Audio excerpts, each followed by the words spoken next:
Então vamos agora calcular a série de Fourier de um sinal muito importante de engenharia, que é trem de a onda quadrada, desculpe. A onda quadrada basicamente representa o ato de ligar e desligar a uma certa cadência, a uma certa frequência. Então eu vou primeiro desenhar esse sinal para a gente ter uma ilustração gráfica dele, depois a gente discute a sua representação matemática e finalmente calculamos a série. Então, vou colocar aqui no domínio do tempo a função x de t.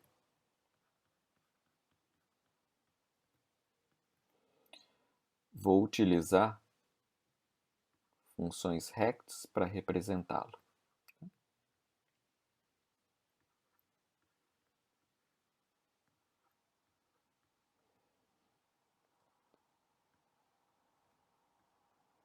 Notem claramente as funções rects que eu estou utilizando.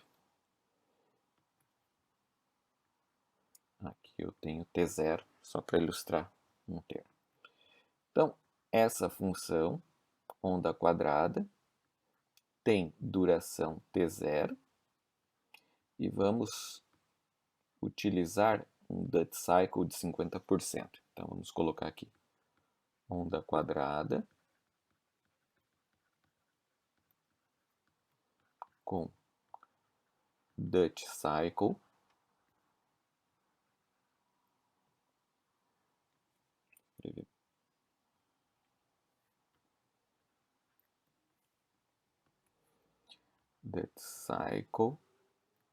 de 50%. Ou seja, 50% do tempo eu fico com amplitude A, 50% eu fico do tempo eu fico com amplitude zero. Né? Diante dessa representação, eu estou gerando uma onda quadrada simétrica,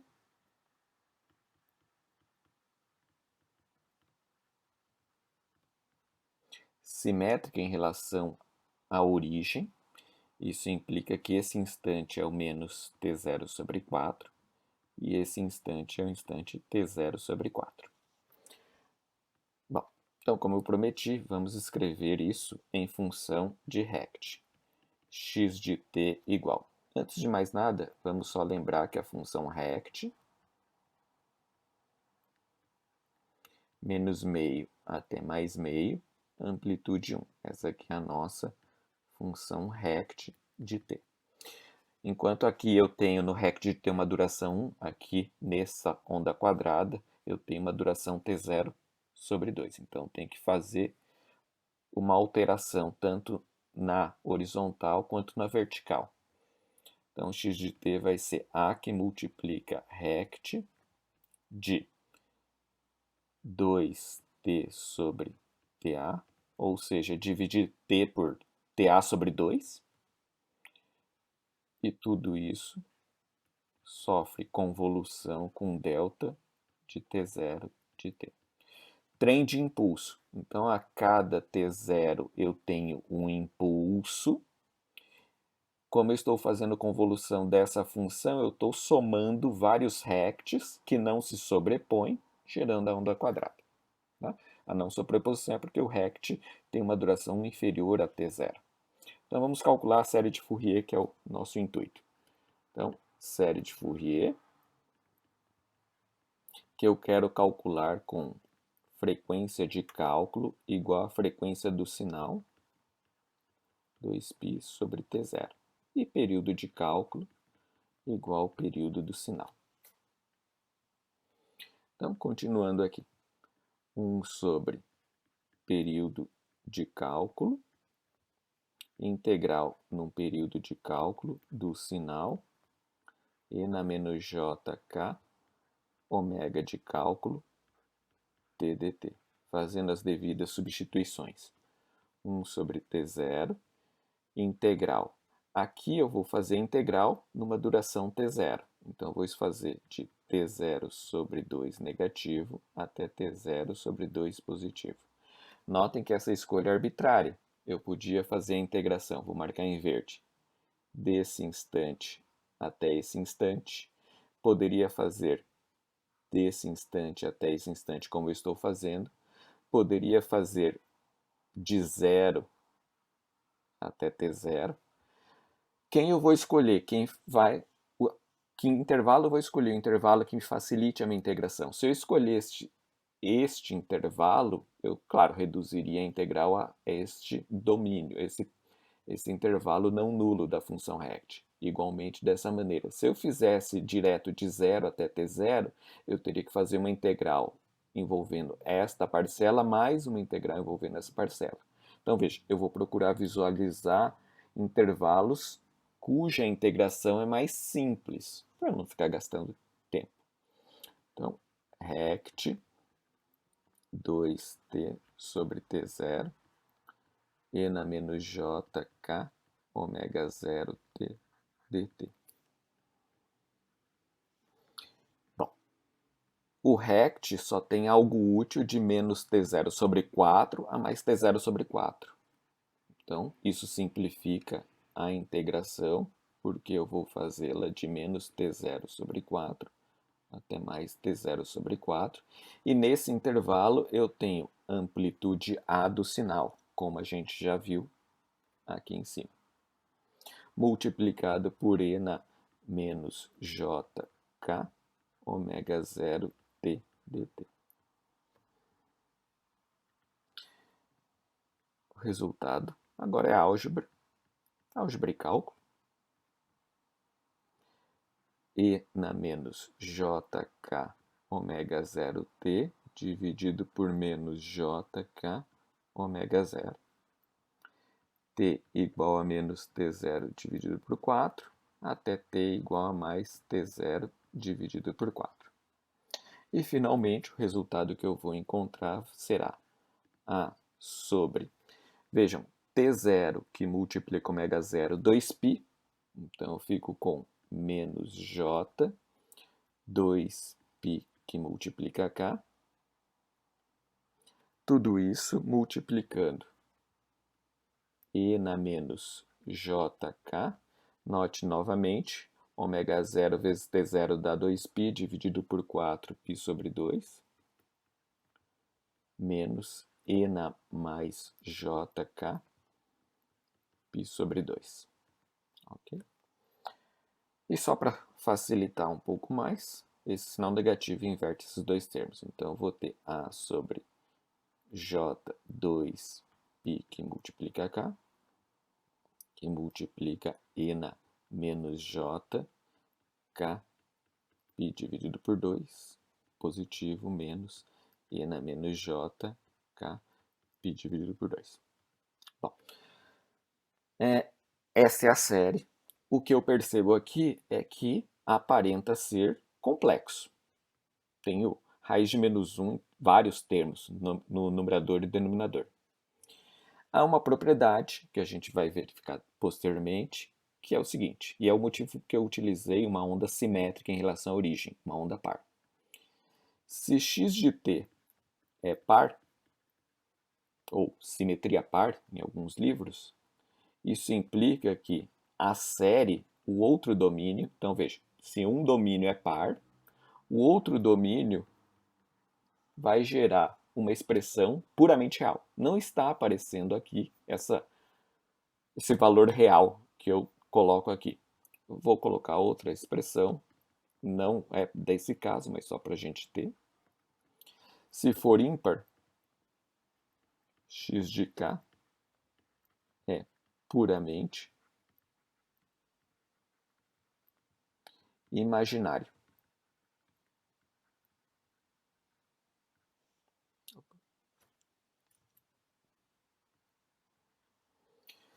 Isso permite eu saber se eu posso evoluir mais a expressão ou não. Se não fosse par nem ímpar, eu podia parar aqui, porque o gasto que eu vou ter manipulando algebricamente não vai me levar a uma simplificação muito grande. Então, como é real, eu vou observar o seguinte, eu vou procurar observar relações de Euler, seno e cosseno. Notem, o 2j e esse termo do numerador, envolvendo os exponenciais, se parece com seno. Poderia parecer com cosseno se eu tivesse um mais. Depende da expressão. Tá? A gente sempre vai olhar a relação de Euler quando eu tiver essas situações.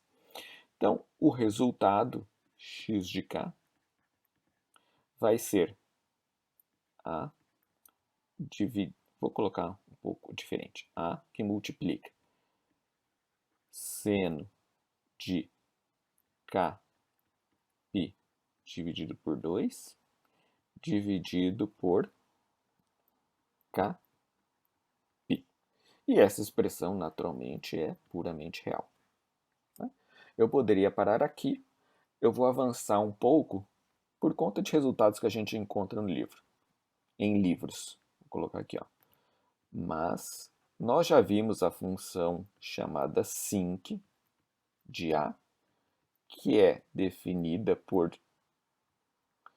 sinc seno de π que multiplica A dividido por π que multiplica A.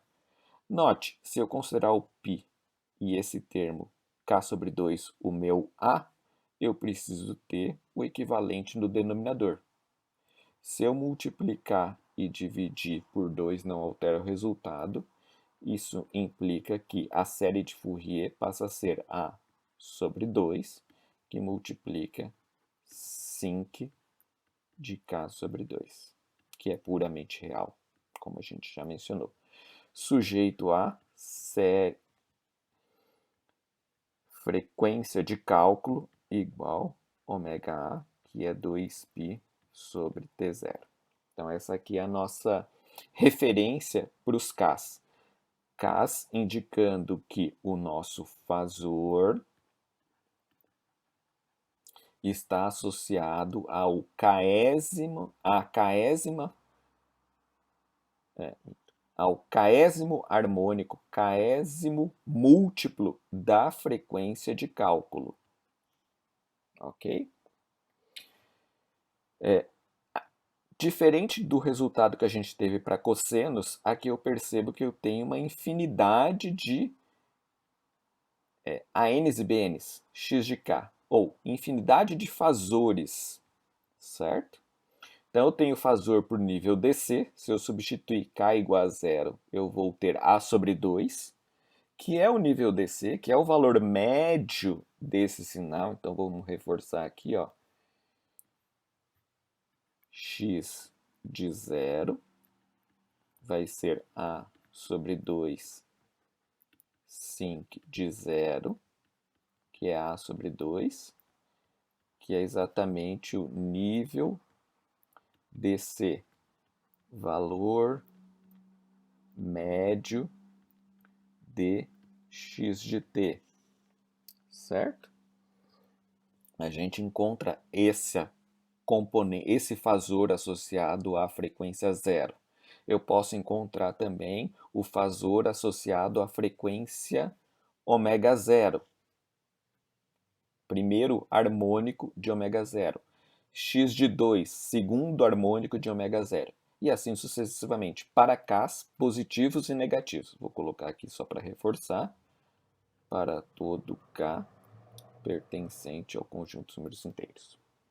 Então veja esse resultado notável, essa associação entre sinc e rect vai aparecer muitas vezes em engenharia, particularmente quando estamos usando onda quadrada.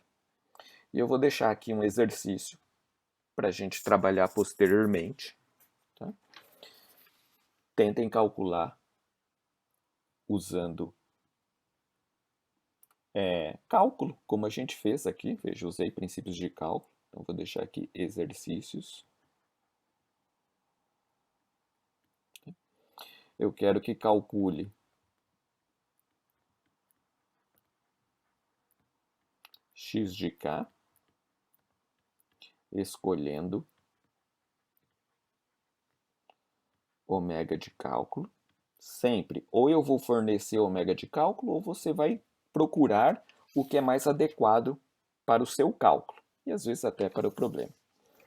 Então, vamos calcular para x de t igual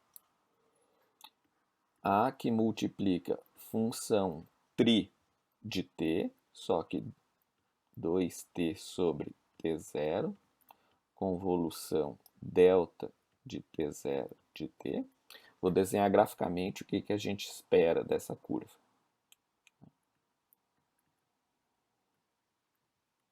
É como se fosse um dente de serra, tá? Também simétrico.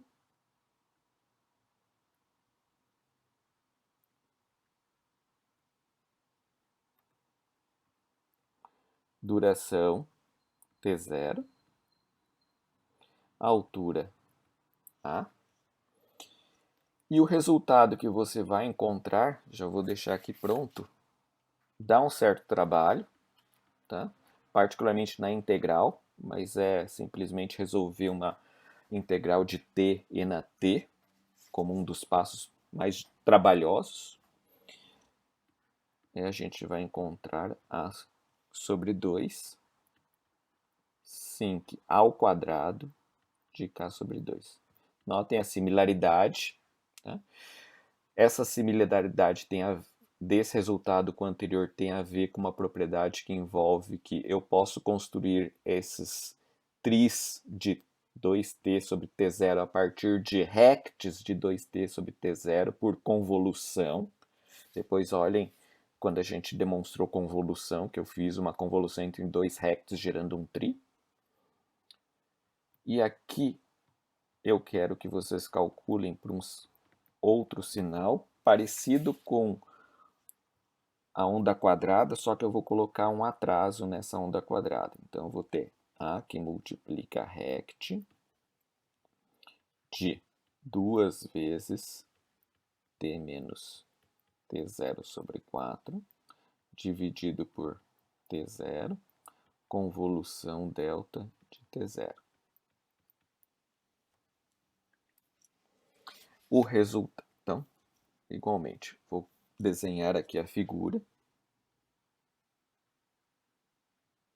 Vocês podem desenhar, mas só para a gente já ter aqui definido a curva. Então, diferente da anterior, esta aqui já não é mais par. Também não é mais ímpar. Então, significa que eu vou ter parte real e parte imaginária na solução de x de k para essa figura. Também duty cycle t0 sobre 2, amplitude A. Então, o resultado para esse problema vai ser x de k igual a A sobre 2, sinc de k sobre 2, multiplicado por e na menos j pi k sobre 2. Então, veja, esta primeira parcela é igual ao do problema anterior. O atraso que eu fiz em t0 sobre 4 propicia o aparecimento deste termo, que é o responsável pela parte imaginária. Então, só colocar alguns valores dessa parcela aqui para a gente entender. E na menos j pi k dividido por 2, a gente vai ter para k igual a 0, eu vou ter 1. Para k igual a 1, eu vou ter e na menos π sobre 2, e na menos j π sobre 2. Então, eu vou ter menos j. Para k igual a 2, eu vou ter menos 1. E para k igual a 3, eu vou ter mais j. E aí eu fico ciclando para k igual a 4, 1, 5, menos j, indefinidamente. Então, são esses valores, para os diferentes valores de k, que vão tornar todo o resultado, ora real, ora imaginário, indefinidamente. De outra maneira mais direta é dizer complexo. Ok? Então, resolvam esses dois problemas. Qualquer coisa, eu estou à disposição para a gente tirar dúvidas.